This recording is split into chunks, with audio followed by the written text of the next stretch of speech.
The air in the rehearsal studio used to hum with a shared current, an invisible, potent energy that bound them. It was the frequency of two rising stars, Wang Yibo and Xiao Zhan, their orbits momentarily aligned, their trajectory a brilliant, almost blinding double helix.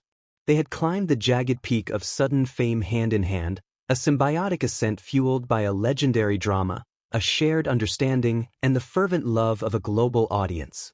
They were not just actors, they were a phenomenon, a testament to the lightning strike magic that happens when two souls connect profoundly on screen and off. For a time, the world was a mirror reflecting their shared light. Every magazine cover, every awards show stage, every high-pitched scream from the crowd was a celebration of them, of the chemistry that crackled between the cool, disciplined dancer and the warm, expressive vocalist.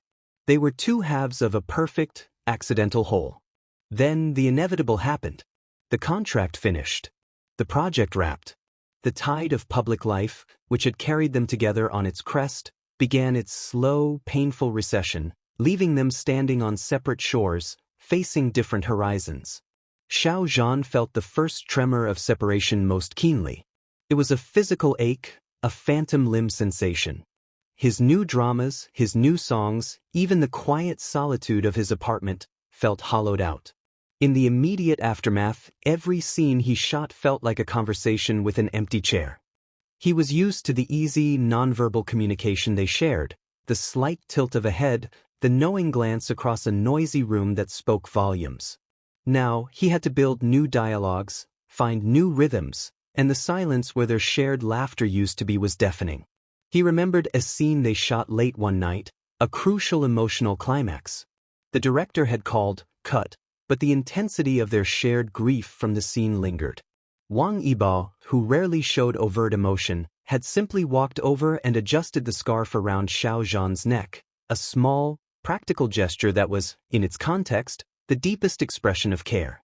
It was the language of two people who understood the demanding, often brutal weight of their careers. Now, on a new set, surrounded by new colleagues, the weight was all his own. He would look into the monitor after a take, seeking that familiar flash of quiet approval, that slight, almost imperceptible nod from Yibo that meant, "You got it." It never came. He was applauded, yes, but the applause felt cold, transactional. He realized, when they were together, they were a warm, self-sustaining sun. Now, alone, he was just a bright, yet distinct, star, beautiful, but miles away from his nearest companion. His rising alone was a metamorphosis of the heart. It meant taking the courage that used to be bolstered by Yibo's steadfast presence and forging it into an iron will of his own. He began to explore characters darker, more complex, channeling the profound loneliness of this professional solitude into his art. There was a raw, aching vulnerability in his performances that hadn't been there before, a depth mined from the well of shared memory and present emptiness. He was growing, but the growth felt like stretching a muscle that hurt with every extension. Meanwhile, Wang Yibo was conquering new domains. His dancing became sharper, his movements more precise, a coiled spring of relentless energy. The cool facade he was known for hardened slightly, becoming a necessary shield against the invasive scrutiny that followed their separation. His world was now a blur of motorcycle races, high-fashion shoots, and the unforgiving perfection of solo performance. But even in the roar of his engine, there was a silence. Yibo had always been a man of action, not words.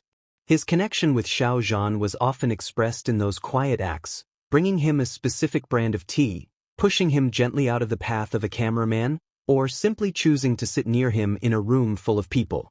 These small moments, insignificant to the public, were the bedrock of their bond.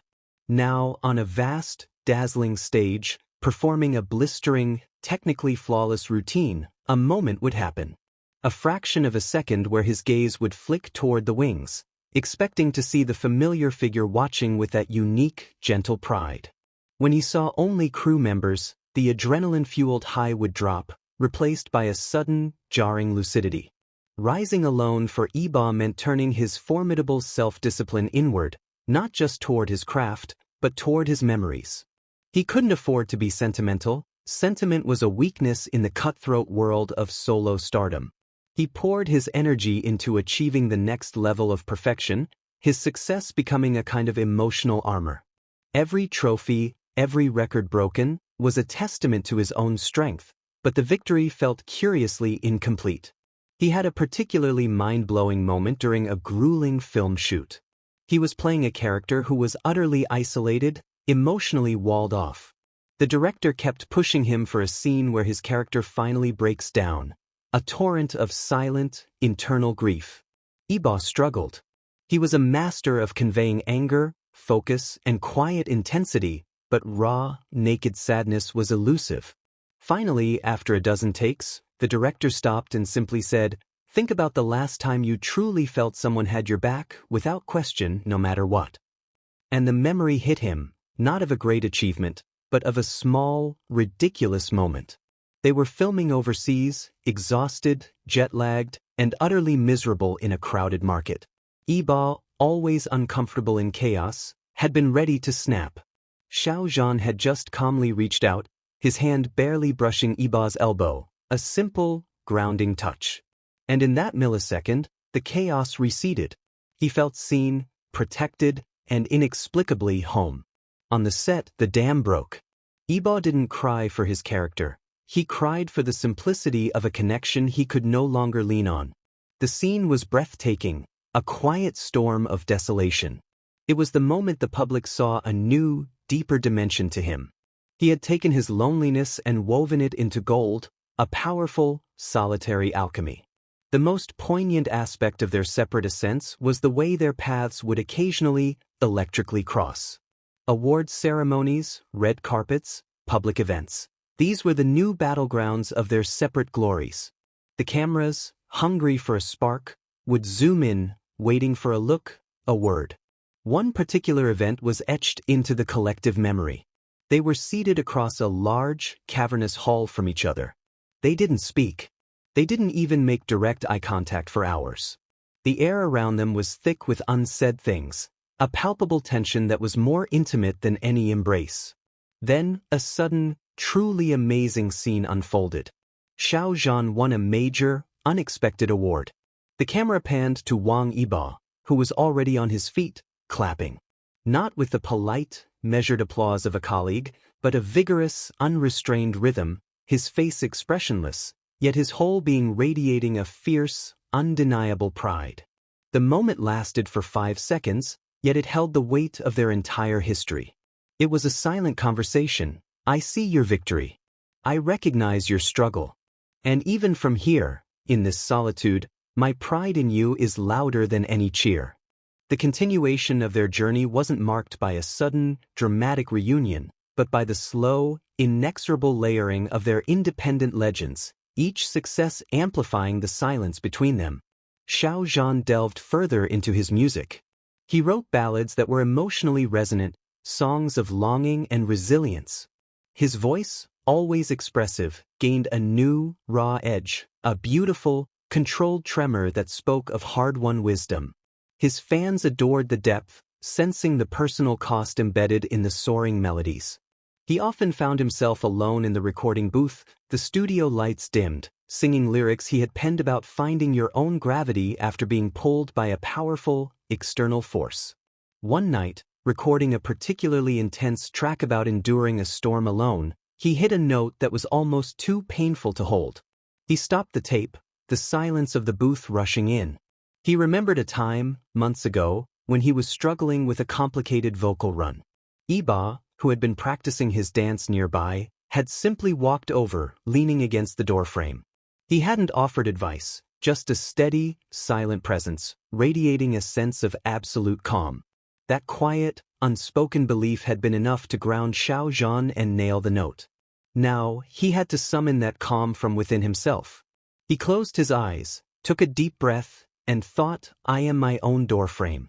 He was rebuilding his emotional architecture, brick by painstaking brick. His rising alone was the act of becoming his own steadfast support. Wang Yibo, on the other hand, was relentlessly pushing the boundaries of his physical and creative expression. His film roles became increasingly demanding, requiring extreme physical discipline and a level of brooding intensity that captivated critics. He was drawn to characters who were defined by their solitude, their internal battles mirroring the public perception of his own cool, detached personality. His most defining moment came during a live, highly publicized dance performance. The piece was about control and release, a masterful display of technical prowess. Midway through, there was a section where he had to execute a series of extremely fast, complex floor work movements that required absolute trust in his body. In the past, when they performed intricate choreography together, there was a shared rhythm, a mutual accountability that allowed for risk. Alone, the risk felt exponentially higher. He remembered practicing a particularly dangerous stunt for a concert where Xiao Zhan, genuinely worried, had insisted on being the one to spot him, his hands hovering a protective inch away from Yibo's back. That was trust. For this solo performance, in a blinding flash of stage light, he saw no one but himself. He had to trust his own muscle memory, his own years of unrelenting practice. When he launched into the impossible sequence, it wasn't just movement, it was a defiant statement of self-reliance. He flew, he spun, and he landed with the precision of a clockwork mechanism. The audience roared. It was a mind-blowing display of peak athleticism fused with art, a testament to a man who had forged his reliance on others into an unbeatable internal drive. In the final seconds of the performance, bathed in a single spotlight, he held a pose, a stark, powerful, solitary figure. His expression, usually guarded, held a flicker of something close to triumph, but also a profound, recognizable exhaustion. He had climbed the peak, but he was the only one standing in the thin, cold air at the top.